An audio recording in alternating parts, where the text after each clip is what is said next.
Hello everyone, welcome back to Easy Education London, and today we are looking at everything you need to know for English Language Paper 2.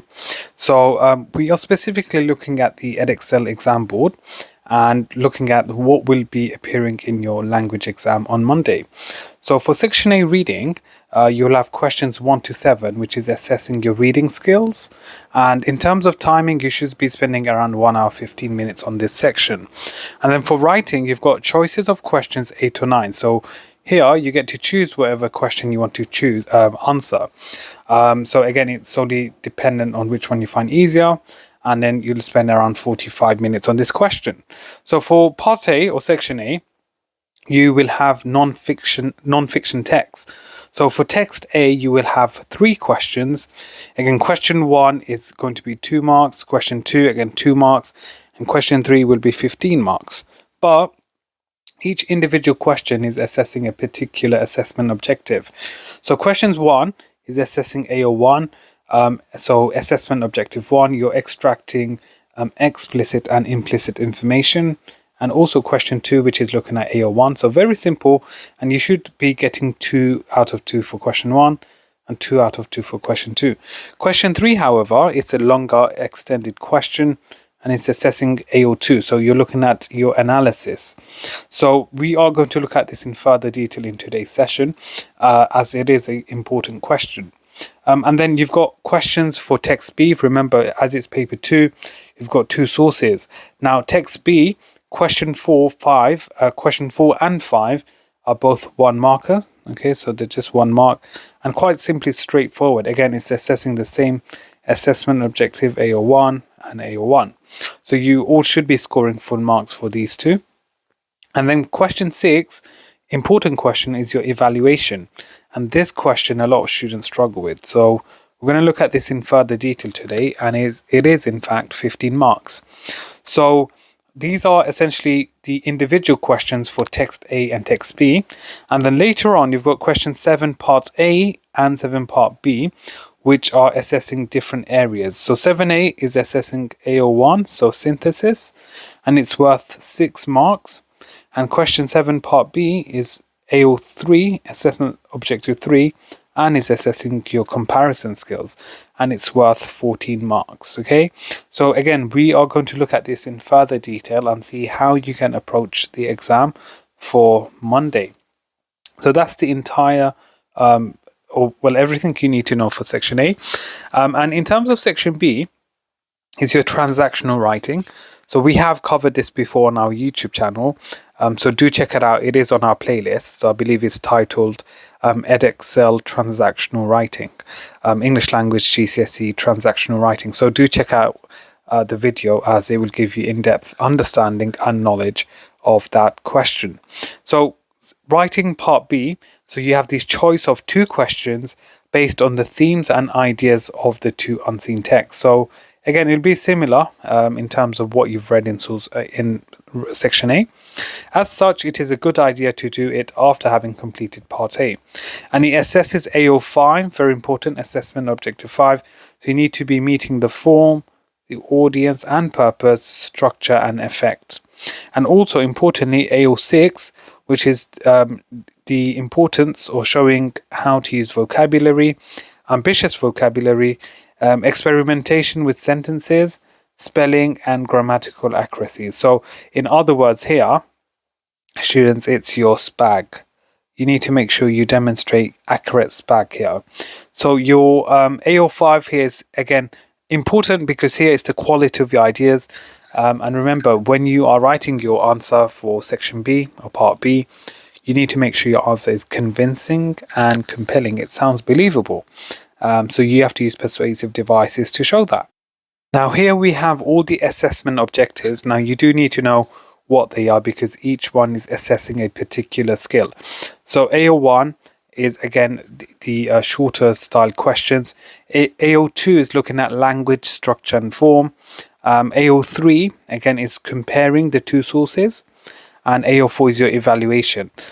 So you need to be familiar with all of these. So do take a screenshot, because you need to answer the question based on these assessment objectives. So each question is assessing a particular skill, and essentially you need to know what what it is and how to approach the exam. And obviously for writing, I've mentioned for AO5, it's the purpose, audience, and form, the overall structure, your sentence structure, and the effect on the reader for AO5. AO6 is your vocabulary, your range of spelling, and also your punctuation. So essentially, in other words, like I said, for AO6, you're looking at using accurate SPAG. Okay, so your SPAG is key here for you to score top marks. So do take a screenshot if that helps. And again, remember for section B, it is 40 marks. So this question, you have to write a really, really good answer. So do start planning and preparing for this question. So here we have an example of a past paper. As you can see, it says section A reading. Read text 1, then answer questions 1 to 3. So you'll have the same sort of instructions in your exam. You should spend about 1 hour 15 minutes on the whole of section A. So 1 hour 15 minutes, if I go back, it might sound like a long time, but I'll tell you right now, it is actually going to go really quickly. And remember, questions 1 to 7, you cannot miss out any questions. You have to write quickly. And remember, time management is key for this exam. Write your answers in the spaces provided. So for the first question, it says, from lines 11 to 16, identify 2 items the writer tells his wife not to send until he asks for them. So again, you literally list those 2 items. There's no need for you to start annotating or analyzing the words or quotes. No need for that, as it's only worth 2 marks. Similarly, for question 2, again, 1 mark and 1 mark. So give 1 example from the lines 22 to 28 of how the writer uses language to show his feelings for his new wife. The example from the text is obviously the quote you're referring to, and how the writer uses language, you need to explain that as well. So highlight the keywords in the question, very important. There are always keywords within the question that you want to highlight. Short, brief answers are needed. Make sure you read the question carefully and do not waste your time here. If you can't find the answer, move on.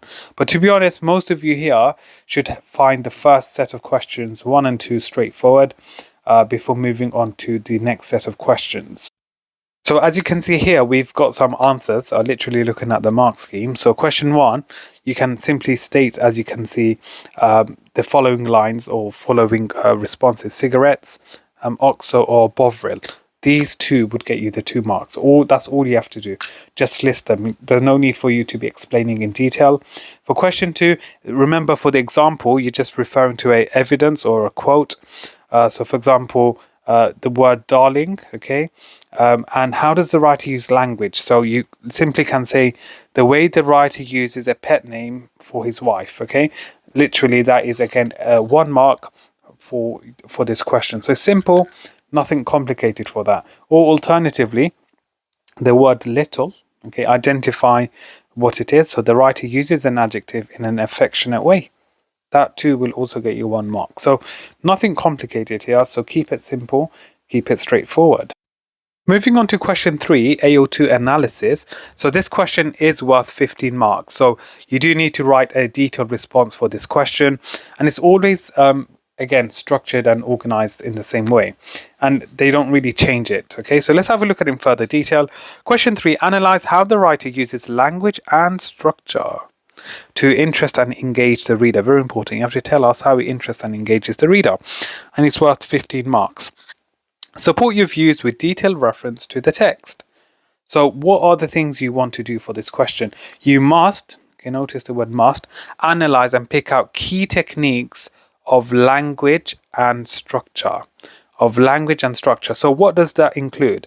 So language, that could include things like similes, metaphors, personification, alliteration, emotive language, imagery, hyperbole, sibilance, okay, etc. Structure, you're looking at the shifts in focus, zooming in, zooming out. Is there a flashback?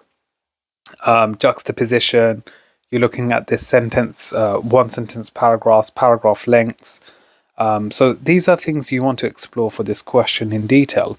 This response should be equally weighted between language and structure. So what this means is, obviously, you have to give it a 50-50 sort of analysis. So don't just solely focus on language, but you also need to focus on structure.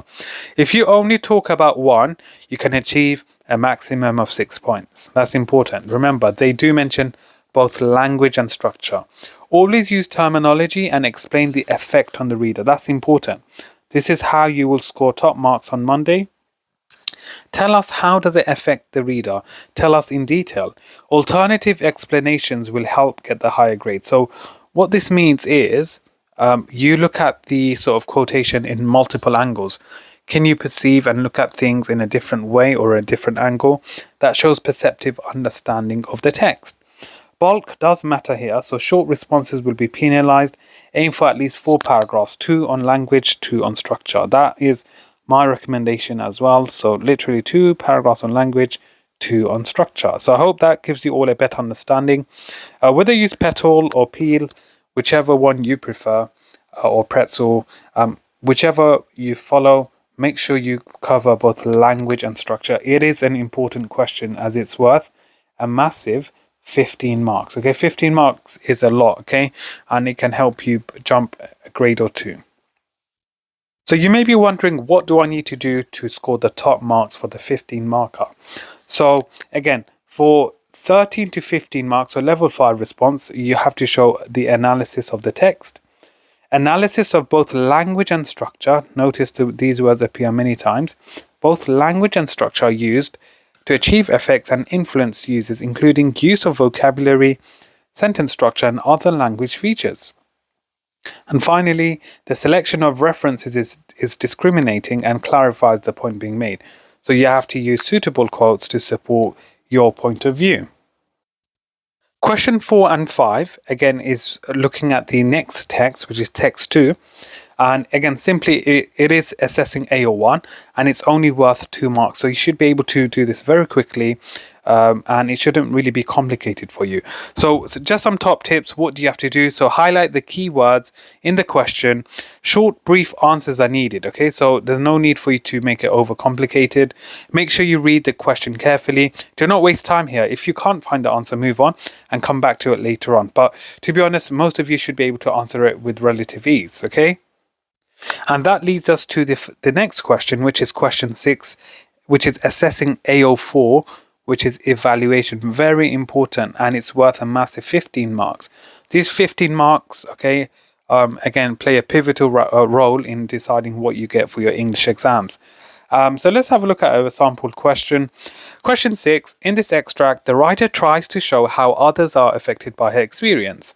Evaluate, look at the keyword, evaluate how successfully this is achieved. Okay, so if we look at that together, you need to look at that in detail. How successfully is this achieved? So you're critiquing it. The how is looking at language and structure.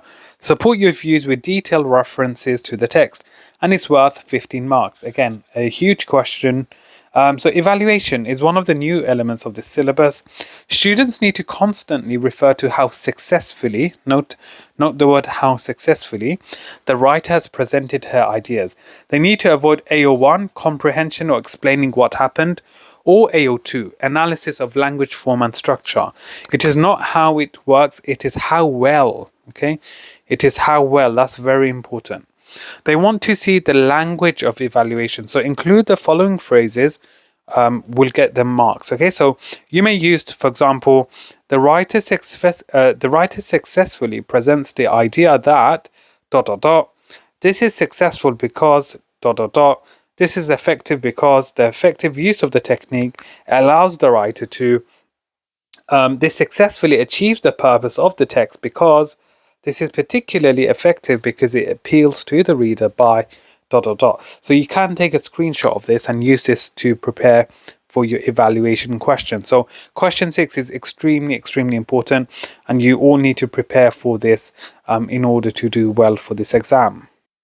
Now looking at the mark scheme, so if we look at the highest band, so for level 5, to score 30 to 15 marks, you need to demonstrate the following. Evaluation of ideas, events, themes or settings. There's a sustained and detached critical overview and judgment about the text. And finally, the selection of references appropriate and discriminating and is persuasive in clarifying the points being made. So we want to be able to read your answer and be or have this sort of assumption that yes, you know what you are saying is exactly what is expected and it's something which is entirely accurate. So that's what you want to show through your evaluation. Question 7a, part A, is again assessing AO1, so synthesis, and it's worth 6 marks. So let's have a look at a past paper question. Question 7 is about text 1 and text 2. So you're looking at both texts this time. Answer both parts of the question, refer to both texts in your answer. 7a, the two texts show people taking care of others. What similarities do Bert and Jack share in these extracts? Use evidence from both texts to support your answer, and it's worth 6 marks. So synthesis here is assessing your AO1 comprehension skills, not an AO3 comparison skill. So you are being asked the similarities only, okay? Important. So based on this past paper, you're looking at the similarities. They can be very brief and straightforward. You then need brief quotations, okay? Brief quotations from each text, and aim for 3 to 4 comparisons, okay? 3 to 4 comparisons here. High quality, though still brief, equals more comparisons, can give you 5 to 6 marks. And although if you only talk about one text, you cannot access any marks. I'm sure that is quite self-explanatory. And once again, looking at the mark scheme, what do you have to do to score level 3? 5 out of 6. Show detailed understanding of similarities, detailed synthesis of the two texts, and the selection of evidence is appropriate and relevant to the points being made. So these are the things the exam board are looking for in order for you to score the 5 or 6 out of 6. And finally, the last question we have for your reading is the following. Question 7b, and it's assessing your AO3 comparison skills. So here, this question is worth 14 marks. Again, a lot of marks. Okay, 14 marks is quite a lot. So compare how the writers of text 1 and text 2 present their ideas and perspectives about changes in their situations. Support your answer with detailed references to the text, and it's worth 14 marks, okay? So what do you have to do for this question? You must compare both texts to access marks. You must talk about the writer's ideas and perspectives. So what is the writer's viewpoint in text 1? What is the writer's viewpoint in text 2? Read the question carefully. It's about changes in the situation, so be specific. Use the language of comparison. So for example, both texts ... Whilst text 1 does this, text 2 does that. Similarly, or in the same way, likewise, differently, etc. So use these phrases in your essay or in your answer. You must use a quotation for each text in each comparison. I'm sure you know this, and you're aiming to provide 2 to 3 detailed comparisons. If you are, trying to score the top marks, and that should be everyone here, you should be aiming to show 2 to 3 detailed comparisons. So here we have the mark scheme. So what do you have to do for level 5 to score 12 to 14 out of 14? They include the following. So the response considers a varied and comprehensive range of comparisons between the texts, analysis of writers' ideas and perspectives, including how the theme, language and/or structure are used across the text. References are balanced across both texts. They are discriminating and clarify the points being made. So yes, remember to use relevant and suitable quotations. Absolutely pivotal. And the final exam, or the final question on the exam, will be your section B, which is your transactional writing. So you could be asked to write a letter. You could be asked to write an article. So let's have a look at this one here. So question 9, write an article for a local newspaper entitled My Future Ambitions. So we have done a video already on how to write an article for the Edexcel exam board. So do go through our GCSE English Language playlist. Please subscribe, like and share with your friends to stay up to date, as we have plenty more videos on the way for your upcoming exams. Now, in your article, you could explain what you hope to achieve in the future, explain why these ambitions are important to you, discuss why people you admire who have followed their ambitions. Your response will be marked for the accurate and appropriate use of vocabulary, spelling, punctuation and grammar, and it's worth a massive 40 marks. So remember, your SPAG is crucial here. So your spelling, punctuation and grammar, Accurate spelling, use a wide variety of punctuation. So these include a colon, a semicolon, question marks, an exclamation mark. What else? Sorry, this let me rub this out. Also using a dash. Okay, these are things that you want to use in the exam and show the examiner how to use it. A hyphen possibly. In terms of your language techniques, you want to use a simile. You might want to use a metaphor. You might want to use personification. So these are all some examples that you can use. And to those of you who don't know, you may have heard of the acronym DeForest or A Forest. So you may want to refer to this in your exam paper. So it's literally an acronym that you use to answer the question. For more information, do check out our GCSE English Language playlist where we go over transactional writing in further detail. If you would like to see more, please subscribe, like and share with your family and friends. And hopefully we can create more content for the Edexcel exam board. Other than that, that takes us towards the end of the video. This is everything you need to know for English Language Paper 2 for Edexcel for your exam on Monday. Best of luck to students sitting this paper. Thank you very much and have a great day.